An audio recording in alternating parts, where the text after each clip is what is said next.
I am not a big fan of annuities, and I am very vocal about that. Now, there was one time where I actually recommended one, and you're going to get the whole story in just a second. But today is a comparison to understand which one is basically better when it comes to creating lifetime income. Does it make sense to use an annuity? Does it make sense to have a diversified portfolio? And you're going to get to see it today. So whether you like me or hate me, you're going to be able to kind of make your own judgment just based off what the numbers say. Obviously, I hope you don't hate me. But if you like these videos, I certainly encourage you to subscribe because I talk about taxes and estate, healthcare, insurance, investing. This is what I love to do. So thank you guys for supporting this channel. My name is Ari Taubleib. I'm a certified financial planner. I'm the host of the Early Retirement Podcast, and I'm the Chief Growth Officer at Root Financial. Please know this should be not construed as one-on-one financial advice. This is for fun, educational, informative purposes only. But yes, I do hope it is informative so that you can make a good decision when it comes to your retirement. This is the email I received that prompted me to basically do this video. So this is someone that sent me this on February 18th. So you're probably seeing this about a month later, somewhere like that. And they said the following. So, hi Ari, I have not met you yet, but I feel like I know you from your videos. I have a video idea for you. Fidelity wants me to set up an annuity as an income guarantee to cover basic expenses, 10 a month, between now and the time I take Social Security. That sounds awful to me. I hate annuities. I think I have enough assets that I don't really need one. I'm more inclined to take a couple million in my portfolio to generate 10K a month from dividend ETFs and covered call ETFs and invest the rest. Your prior videos suggest a bucket approach, where each year I replenish the cash bucket and generate a lot less taxable income and draw from the cash bucket for expenses. You should do a case study, use us, of a couple with kids that is thinking of retiring and like the idea of generating monthly income without selling anything from the portfolio, but want to optimize the portfolio to maximize legacy to kids. Compare the approaches and teach us why there's a clear winner. You have the heart of a teacher, and I love it. Keep up the good work. So, this is what I'm going to be doing today. I want to use a case study to show you guys how you should think about this. But before we can do that, you need to understand, like, what is this story with annuities? So my parents, I love, they were burned by a few advisors. That's why I do this today.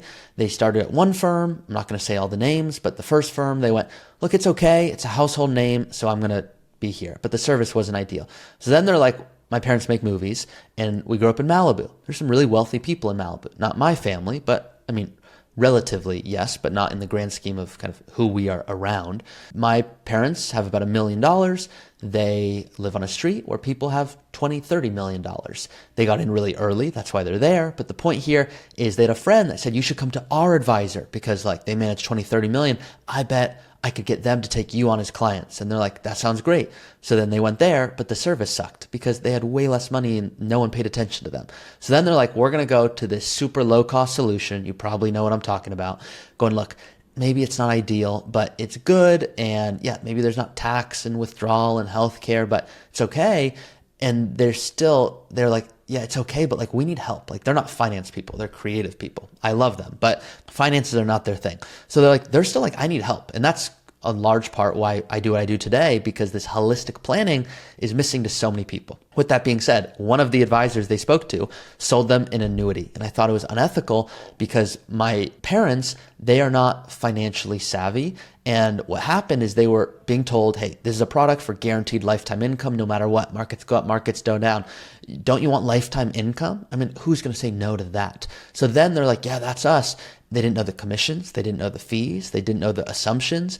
And if they really would have gone deep into that, I believe they wouldn't have made the decision to purchase that annuity. And then when they eventually wanted to leave and get out of that annuity, there's another, what's called surrender charge. And there were a lot of issues there. So with all that being said, I am not married to anything. I don't make any more money as an advisor if a client buys something over here or something over there. I do not. I get paid by happy clients that see value in the work that we do. So the point here is there was one instance where I actually thought an annuity made sense for someone. The reason is it was a widow who said, Ari, I know financially there's better moves. I just can't explain it. I'm going to sleep better with an annuity. And I know there's better moves. I get it. I kind of just don't care. And I said, would you at least let me try to educate you? And they said, absolutely. So I went through what I thought was a deep, thorough analysis and explanation. And they were very kind to go, look, that sounded good, but I just am going to be more comfortable. Maybe over time, I'm willing to possibly shift. And I go, what you're alluding to isn't one of these things you can get out of easily. And so I just want to make sure you're aware. Once again, it's your money. You are the CEO. But as a CFO, my goal is to try to advise you in this way. And they said, hey, it's just a total peace of mind decision. It's not even financial at this point. I understand markets go up and down and there's volatility and you can educate me as much as you'd like, but I grew up without money. I see guaranteed income. I see what you're telling me, that if God forbid something happened, my children don't get any of this money, but they're already fine. And I'm just going to sleep better having it. So there was a case where I said, okay, like I see your point. And by the way, like my biases, you could probably hear it right then, already kind of getting in the way because I'm going, look, it's really not the best. But for some people it is, which is why they exist. At the same time, I'll use the example of a mortgage and I'll tell clients, look, yeah, you could maybe, if you have a 3% mortgage rate, there's a good reason to not go pay it off in full, pay the minimum and invest the rest. Because if you can get 6, 7, 8% growth, you'll come out on top over the long term, but you should go pay off the mortgage. And I'll see clients go, oh, thank God. I was hoping you would say that because I just sleep so much better with no mortgage. And that I get. So I weigh the peace of mind to the finances. Now today is just the finances. So that's what I'm going to hop into now. Now, part of my job as an advisor is to advise and say, hey, here's a great recommendation in my opinion, and here's why. Here's a recommendation that could make sense, but it depends on these factors. And here's some things you've been talking about or thinking about that probably just don't apply to you, that you shouldn't be worrying about. So yes, my role is to advise and advise on things not to worry about. And it's my job to make it simple so you can understand it. This is what I'm going to show you today. So not every annuity is equal. That's first of all, there are so many different types of annuities and I have different videos going over those. Today is me giving you the simple concept. So I'm going to break down why would someone possibly go with an annuity? And even if they have an annuity, when does it maybe make sense to surrender it? And then do an analysis against a diversified portfolio. So there's three main benefits to an annuity. Number one is there's just peace of mind. You don't have to manage anything. Income hits your account every single month. Just it's a paycheck. It's as if you were working. Number two is when markets go down, I would say there's just peace of mind. It's like markets are doing what they're doing. I don't really care. My income is staying the same every single month. And then number three, the third benefit is it's truly, I call it the login effect. You don't have to log in to anything or do anything. It's just like it hits your account every single month. You don't have to log in. It's similar to just peace of mind. You can tell I don't have that many pros because I don't really like annuities. And the reason for that is when you have an annuity, and you can probably feel my bias coming out, which naturally I'm a human, I have these, but I want to be transparent here. You, like all my clients, we don't recommend annuities. They have income hitting their account every single month. It's just in a diversified manner. And the way I'll explain it is an annuity is like running a poor business. When you are in retirement and you have a portfolio, you are a business owner, whether you know it or not. And let's pretend you own a business and it's doing really well. Let's assume it's a flower shop. You own a flower shop, it's doing well, high demand for flowers. You might bring on more employees. You might buy new vases to have different types of flowers. You might on and on. Let's assume it's not doing well. You might be like, hey, we're not going to buy more vases. We're not going to hire more people. Well, you know what most people do is they just in retirement close their eyes and they spend $5,000 a month or $10,000 a month, whatever they want to spend every month, no matter what. But that's not real life. That's living in fairyland. And the way that you have success in retirement is you go, wait a second. Business is doing well. Markets are doing well. I'm going to spend more. I'm going to actually go out and spend more because my portfolio allows me to do so. And then other times when markets aren't doing well, it's not me going to a client going, go live off top ramen.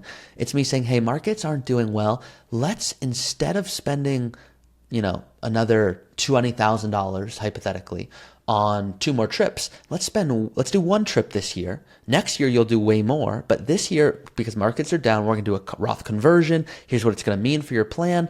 And this is what that could mean long term. And then that client gets to go, that makes a ton of sense. Or they go, I see that, but I'm going to do it anyway because I have a wedding this year. I want to do it. I go, great. But at least you're in control of being the business owner. With an annuity, there's no control. And so, yeah, there's no investment management required because you're not doing anything in an optimal fashion. Here's a basic example. Here's someone that came to me. They had an annuity, and their question was, should we get rid of it? And you can see this is their annuity, and this is the income it would bring every year, 4%. 4% of this $1.3 million. Now, if they surrendered it, meaning the cash value, if they were to take that and surrender it, right off the top, there's 200,000 fewer dollars. Oh no. You can see if you were to just take a 4% withdrawal rate off of that, in fact, you can see I put it actually at a 3% withdrawal rate. Let's assume, and I use this example for someone who said, hey, what if I just don't want to manage things and I just surrender the annuity? I said, even if you didn't want to manage things, so 4% withdrawal rate, I'm taking on this annuity. That's just every single year. If you didn't know how to manage anything and you were just like, look, I'm just going to take 3% of my portfolio, and you surrendered it, but you got a little bit more growth on that. What you can see is because your investments are growing, what's happening is if you take 3%, you can see 3% every single year, you're still, it took 7 years until you're able to take out more income, and it continues to increase. So now here you are, your income has nearly doubled. In fact, it has doubled over 30 years. And the value of how much money you bring in 70, 80,000, this is not keeping up with inflation. So $55,000 versus 110,000, you can see at the end, there'd be $3 million in terms of how much income this annuity provided if they were to just stick with a traditional annuity versus 3.4 million, 400,000 more dollars, which doesn't seem like a big deal. But here's the big deal. The big deal is if they drop dead any point in here, which is a harsh way of saying it, I know. But if they were at any point here, this is them, let's assume at this point, they were to pass away, year 11. Okay, that there's likely about $1.4 million that goes to children, that goes to a spouse, that can do anything. If this person passes away and they don't have the right type of annuity, well, great. They got $50,000 for, let's call it 10 years. They withdraw 500,000. They put 1.3 into it, and now it's gone. And that is, to me, a big risk. So I'm going further, and I'm saying, okay, well, what if you are optimal? What if you have a dynamic withdrawal strategy? And this is basically saying, if you're dynamic and you're taking income appropriately, like a proper business owner would do in retirement, how much income could you possibly generate? And you can see here, after 11 years, you can see you could bring in 80,000 a year versus 50,000. That's a big difference. And as we go out over time, you can see there's about $1 million in more value through having a dynamic portfolio and taking that surrender. So in this case, this person's like, I was already sold. Now I'm sold more, not sold in the sense of here's a product. They were like, yeah, I got into this thing for the kind of peace of mind. And now I just see why if I did nothing, it would kind of still be better. But if I'm even optimal, it's even better. And so that's kind of the point. So going to some pros of the diversified mix. You can shift your income. What if you want way more income the first few years of a retirement, like most of my clients do? Great. Spend more when you're in a position to do so. Don't lock up funds that when you're later, you might be like, hey, why didn't I spend more? I was in a fine spot to do so. There's a credit risk to annuities versus if you have a diversified portfolio, you own all these companies, you own it. You're not relying on an insurance company. And this is without me going into the hidden costs and fees that are involved in a lot of these products. So this 4% that I'm putting, this is me being nice, just so all of you know. Because the reality is if someone says, hey, how about this? Markets go down 10%, you never have to worry because no matter what, 4% is what you're going to get. Okay, sounds good. Well, is that after commissions? Is that after fees? Because I've seen it where it goes all the way to a 2%. And if I were to shift this to 2%, this spreadsheet's not going to look very good. So the point here is every annuity is different. Some of them have things like riders where basically it's, hey, if you get the annuity, you also get long-term care. And then what if we also get this other policy? And so they're trying to layer on different things for more peace of mind. I generally stay away from those products. So I'm going to just give a basic example because I want to do a deeper case study on a live show so that I can do this with this individual person and a lot of you who are asking questions about this. But I want to just give you a super simple example that'll apply to most of you. So if you have $1 million, here's what I want you to think about. $1 million, you have one option, which is annuity, $52,000 a year of annual income. Okay, that's 5.2% off $1 million. No death benefit and not adjusted for inflation. Now let's compare that to a 60-40 portfolio, diversified mix.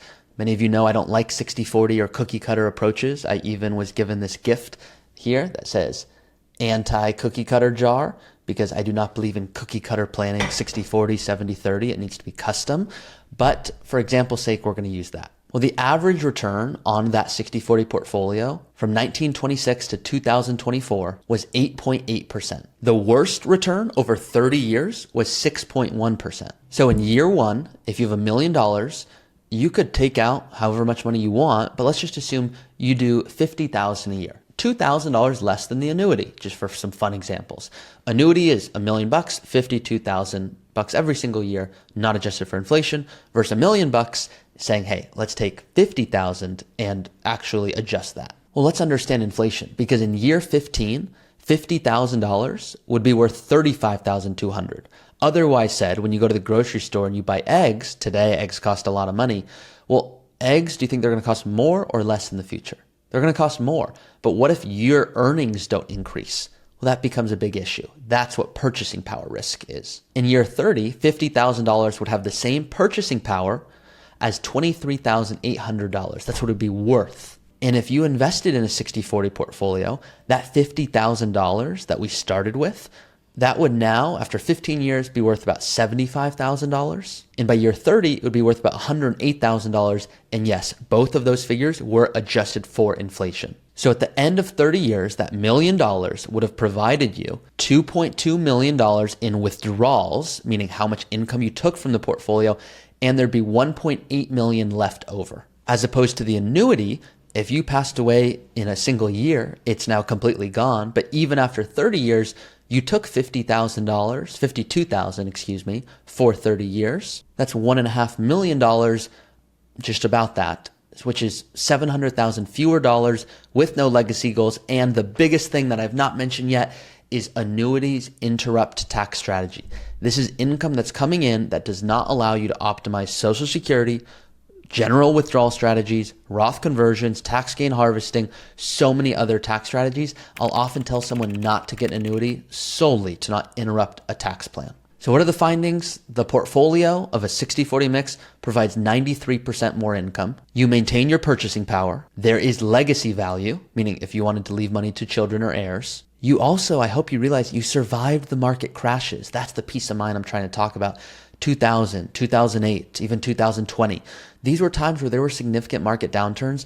You not only survived them, you were still more than okay. And the reason for that is you did make some significant gains in other years. So even when markets don't do well, I'll go to a client and go, it would be weird if you felt comfortable, but you're in a good spot. Maybe we should bring down spending a little bit just for this short period of time. And here's why. And you get to decide if you want to do that or not. But it's about being dynamic and being what I call a retirement boxer.